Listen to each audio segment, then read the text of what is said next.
부메랑이라고 하는 기구를 아시죠? 한 번쯤 여러분 아마 던져보신 분들이 있을 줄로 압니다. 호주 원주민들이 새나 작은 짐승을 잡기 위해서 던지는 투척 도구입니다. 하늘을 향해서 평지를 향해서 던지면 회전하다가 그 회전의 힘에 의해서 다시 제자리로 돌아오는 굉장히 신기한 기구이지요. 제가 이 아침에 부메랑으로 말씀을 시작하는 것은 오늘 말씀의 주인공의 삶이 부메랑과 같은 인생을 살았기 때문입니다. 오늘 말씀의 주인공인 욥이라고 하는 이 사람의 이름은 돌아온다, 회복된다 라는 뜻입니다. 여러분 잘 아시는 대로 동방의 의인이었던 욥은 엄청난 환난과 고통 가운데 주저앉은 사람이었지만 이름 그대로 하나님의 은혜 속에서 모든 것이 다시 회복되어지고 돌아와진 그런 인생을 살았던 사람입니다. 다시 보상을 받되 이전보다 갑절로 보상을 받았습니다.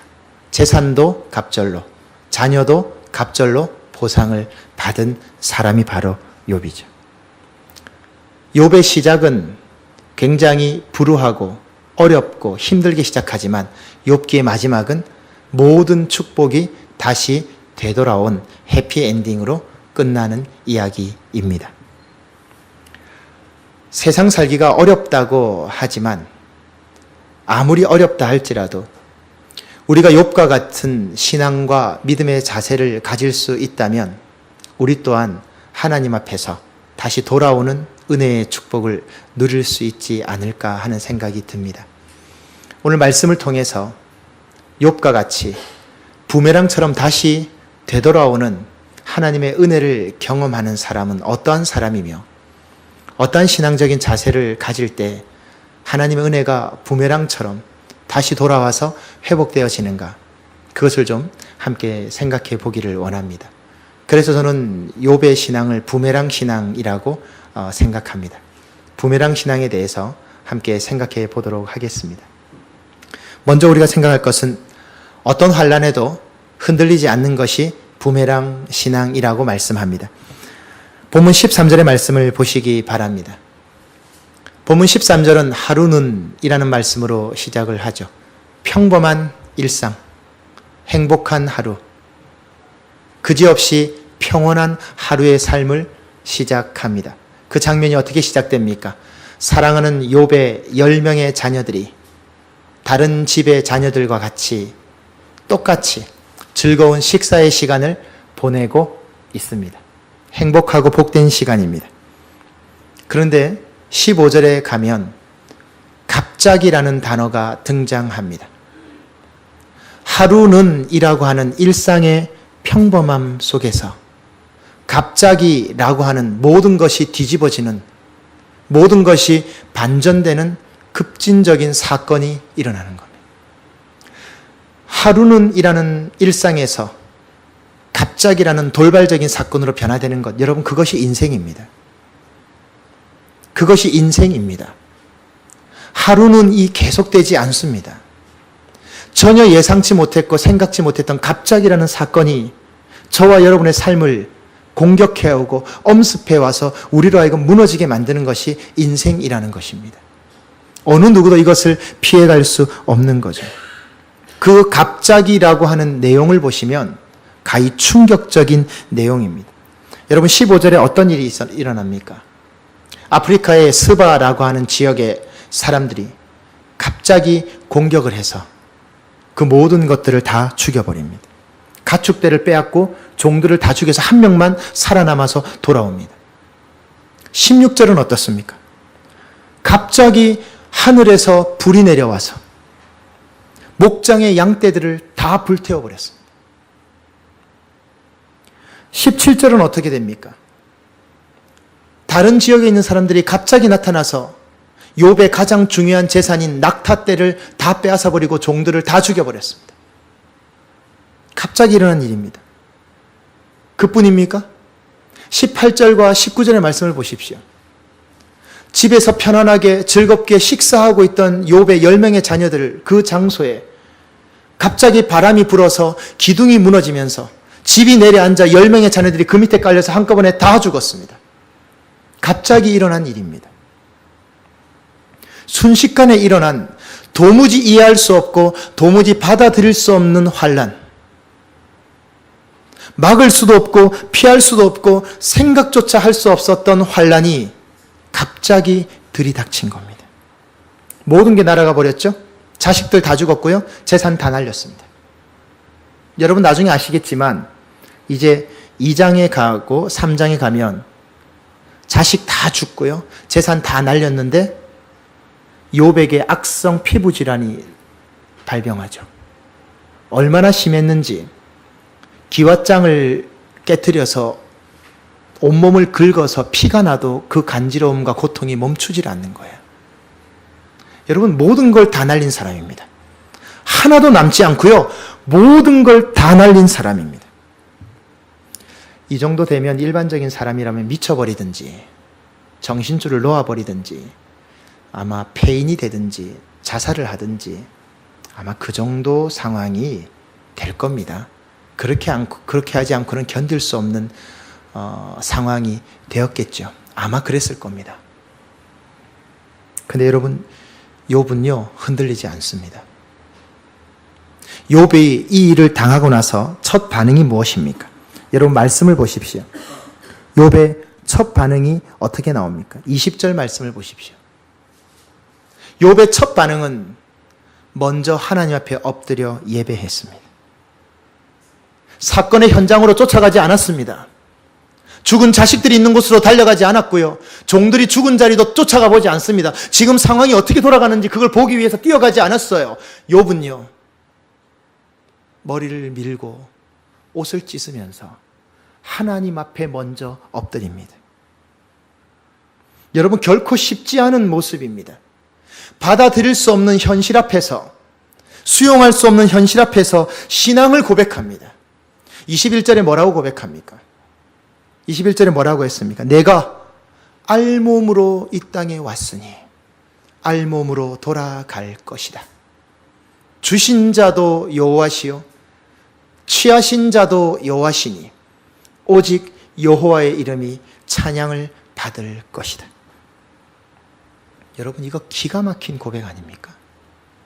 욥의 이 말씀은요 3가지를 하나님 앞에 고백합니다. 첫 번째가 뭡니까? 하나님 지금까지 이 귀한 은혜를 주신 분이다. 주신 분 여호와 하나님. 두 번째는요. 주셨기 때문에 가져가실 수도 있어요. 가져가시는 분도 하나님. 그리고 마지막 3번째는요. 이 모든 것을 통하여 오직 하나님의 이름만 찬양합니다.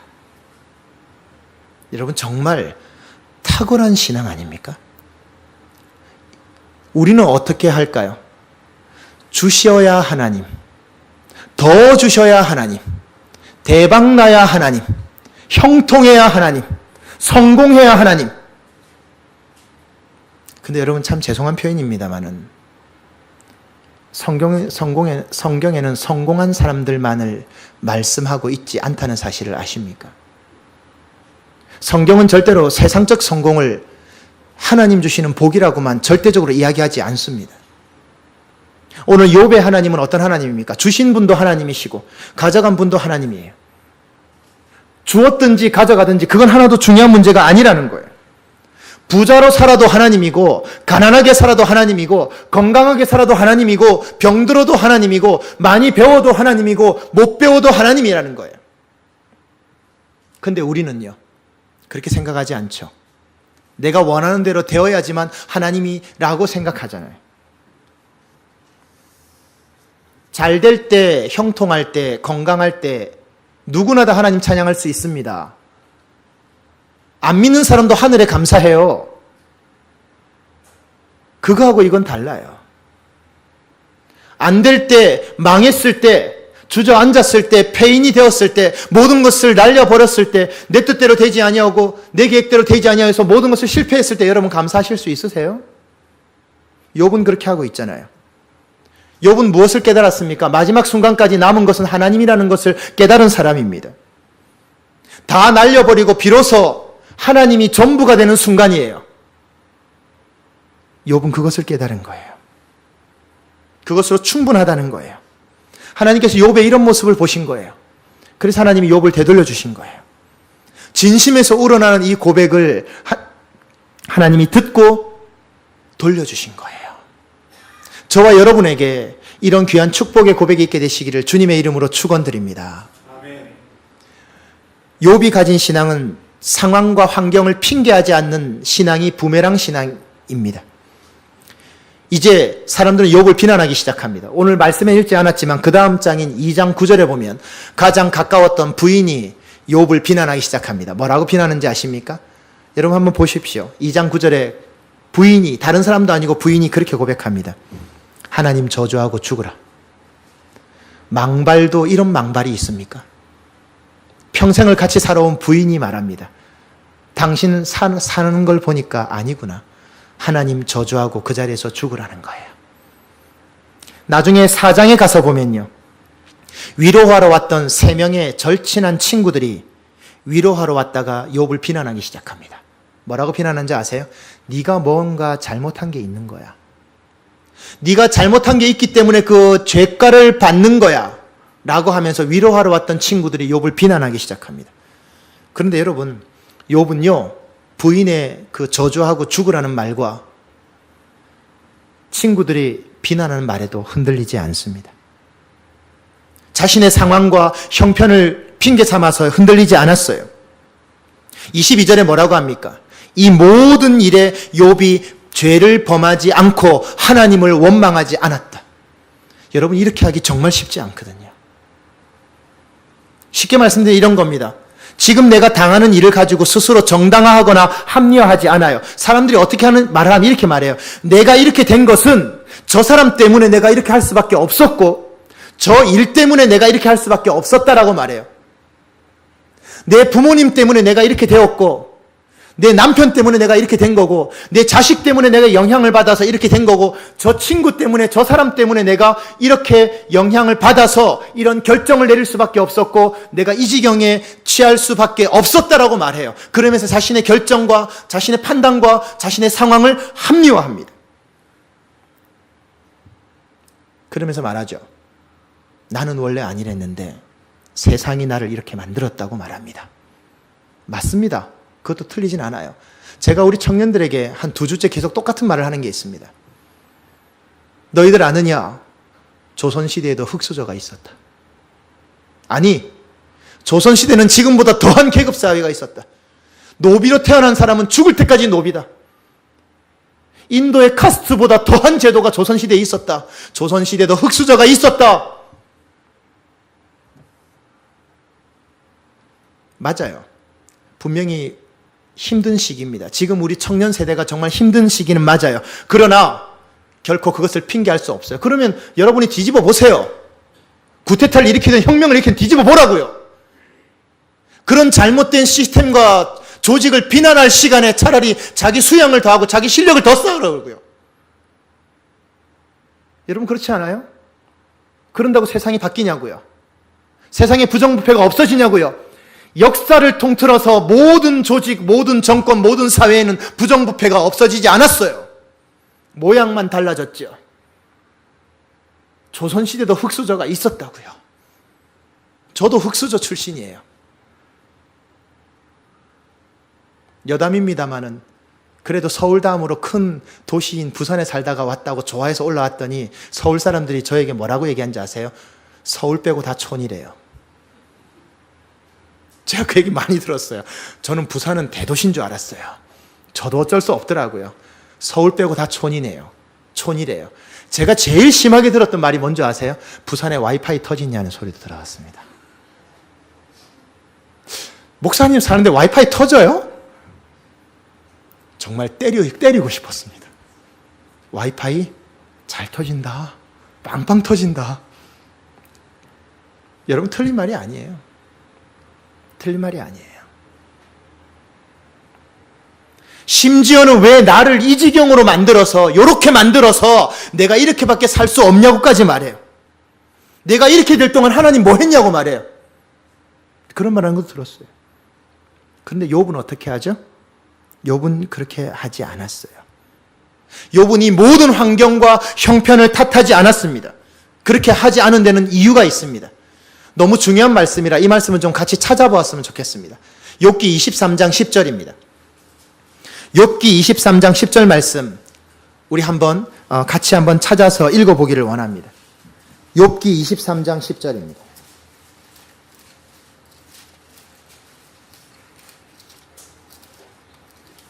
우리 같이 한번 함께 읽도록 하겠습니다. 욥기 23장 10절입니다. 그러나 내가 가는 길을 그가 아시나니 그가 나를 단련하신 후에 내가 순금같이 되어 나오리라. 아멘. 욥이 자신의 환경과 자신의 형편과 자신의 처지를 비난하지 않고 꿋꿋이 서 있을 수 있었던 이유는 바로 이겁니다. 내가 가는 길은 너희들이 몰라도 돼. 알 필요도 없어. 내가 가는 길은 오직 하나님 한 분만 아는 거야. 너희들이 지금 아무리 비난하고 내가 아무리 형편없어 보여도 그 길은 하나님이 아시는 거야. 사람들의 평가, 사람들의 칭찬, 사람들의 인정, 사람들의 비교에 흔들리지 않는다는 거예요. 그 표현이 뭐예요? 나의 가는 길은 오직 그가 아시나니. 그게 신앙입니다. 그게 부메랑 신앙이라고요. 그래서 내가 정금, 순금이 되어서 나올 거다. 사랑하는 성도 여러분, 내가 가는 길은요, 내 아픔이나 내 고난은요, 사람이 이해할 수 있는 성질의 것이 아닙니다. 자꾸만 사람들이 몰라준다고 하는데요, 몰라주는 게 당연한 거예요. 여러분, 욥의 부인 보세요. 부인도 하나님 저주하고 죽으라고 말하잖아요. 어느 누구도요, 내 아픔이나 내 고난을 이해하는 사람은 없어요. 그거 가지고 서운하다고 말하지 마세요. 당연한 거예요. 욥의 고백처럼요, 내가 가는 길은, 내가 아픔은, 내 고난은 오직 하나님만 아세요. 그러면 된 거예요. 근데 우리는 거기에 만족을 못 하잖아요. 여러분, 정말로 내가 가는 길을 하나님이 아신다, 이 믿음이 정말 있다면 왜 일이 안 풀린다고 여러분이 분노하십니까? 왜 사업이 안 된다고, 왜 자녀들 때문에, 남편이나 아내 때문에, 건강 때문에, 물질 때문에, 학교 공부 때문에, 장래 진로 문제 때문에 왜 내가 고민을 해야 되냐고요. 그 말은 내가 상황과 환경에 끌려다니고 있다는 말이잖아요. 상황과 환경에 끌려다니고 있다는 말은 하나님보다 그게 더 크다는 뜻이잖아요. 그게 더 힘이 세다는 뜻이잖아요. 그러니까 거기에 끌려다닌다는 말이잖아요. 하나님께 끌려다니는 게 아니고 거기에 끌려다닌다는 말은 하나님보다 그게 더 크다는 말이잖아요. 하나님보다 더 강한 게 그것들이니까 사람을 찾고 물질을 찾고 더 세상적인 걸 찾는 거 아닙니까? 거기에 내 인생을 걸어놓고 그게 움직이는 대로 따라가잖아요. 그 말은 하나님보다 그게 더 크다는 뜻이잖아요. 이거 위선 아니냐고요. 환경에 눌리지 마시고요, 환경을 눌러버리세요. 그냥 눌러버리시면 돼요. 문제가 더 커 보이면 문제에 끌려다닐 수밖에 없어요. 우리는 그런 사람들이 아닙니다. 그렇게 되면 문제를 이길 수 없습니다. 해결도 안 됩니다. 부산에서 가장 정직하고 진실하게 목회해서 가장 이상적인 교회를 만들었다라고 평가받는 분이 계십니다. 아마 여러분 아시는 분도 계실 거예요. 부산 해운대 센텀지구 안에 있는 부산 수영로 교회입니다. 대전 밑으로 출석 인원이 약 2만 명 정도 되니까요. 재적이 4만이고요. 부산 복음화율이 7%입니다. 100명 중에 7명이 예수 믿거든요. 거기 담임 목사이고 지금 원로가 되신 정필도 목사님, 제 개인적으로도 굉장히 멘토로 삼을 만큼 존경하는 목사님이십니다. 이분 은퇴하시고 지금 전국과 해외를 다니시면서 순수한 마음으로 목회자들과 성도들을 교육하고 섬기는 세미나 사역을 요즘 열심히 하십니다. 이분이 지난달인가요? 미국 시애틀 한인 장로교회에 가셔서 강의하신 내용이 화제가 되고 있습니다. 정필도 목사님께서 미국 시애틀 형제교회에서 뭐라고 말씀하시면 이렇게 말씀하셨습니다. 주님의 음성을 들으세요. 주님을 만나세요. 모든 것을 책임집니다. 문제가 생기면 하나님께 기도하세요. 사람에게 의논할 필요가 없습니다. 51년 목회하면서 사람과 의논해서 해결된 적이 없어요. 이분 51년 목회하셨거든요. 모든 문제는 기도로 해결해야 됩니다. 이것이 기본 중에 기본인데 너무나 많은 사람들이 이 사실을 모르고 있는 것 같습니다. 51년 목회하면서 사람과 논의해서 해결된 적이 없다는 거예요. 여러분, 이 말은 사람을 무시하라는 말이 아닙니다. 사람과 상의하지 말라는 뜻도 아니에요. 가장 먼저 붙들어야 될 것, 가장 먼저 찾아야 할 것, 가장 먼저 생각해야 될 것, 그게 누구냐? 하나님이라는 거. 왜? 내가 가는 길은 하나님이 알기 때문이에요. 51년 목회하신 노종의 진심의 고백입니다. 사랑하는 성도 여러분, 우리는 약합니다. 부족합니다. 그래서 꿈꿉니다. 여러분, 강한 사람이 꿈꾸는 거 보셨습니까? 강한 사람, 능력 있는 사람은 꿈이 아니에요. 그건 야망이죠. 왠지 아세요? 기다릴 필요가 없어요. 가졌기 때문에, 있기 때문에 시기만 볼 뿐이지 한다면 하는 거예요. 그 사람들은 꿈꿀 필요가 없다고요. 그러나 연약하고 부족하고 모자라기 때문에 꿈을 꾸는 거예요. 그 꿈을 주님이 보시는 거예요. 힘 있는 사람은 꿈을 꾸지 않아요. 힘이 있고 가졌고 능력이 때문에 해버릴 수 있다고요. 그러나 우리는 그렇지 않잖아요. 약하기에 기다리면서 꿈을 꾸는 겁니다. 그리고 그 꿈을 하나님 들으시고요, 그것을 이루기 위해서 연단하고 정금같이 훈련시키는 거예요. 그래서 그 정금 같은 믿음으로 하나님께 영광을 돌리는 겁니다. 지금 여러분 어떤 상황과 환경 가운데 계십니까? 흔들리지 마십시오. 여러분의 가는 길은 하나님 아십니다. 환경과 형편을 핑계 삼아서 스스로 타락하지 마세요. 스스로의 행위를 정당화 부여하지 마세요. 그 어떤 경우도 핑계댈 수 없습니다. 하나님께 감사하십시오. 다시 돌아옵니다. 더 좋게 회복됩니다. 이전보다 갑절의 은혜를 받게 될 것입니다. 그것이 부메랑 신앙입니다. 감사 신앙입니다. 지금의 형편, 지금의 환경, 하나님은 아십니다. 하나님 보고 계십니다. 내가 가는 길, 그분이 정확하게 알고 계십니다. 반드시 여러분을 이끌어 주실 것입니다.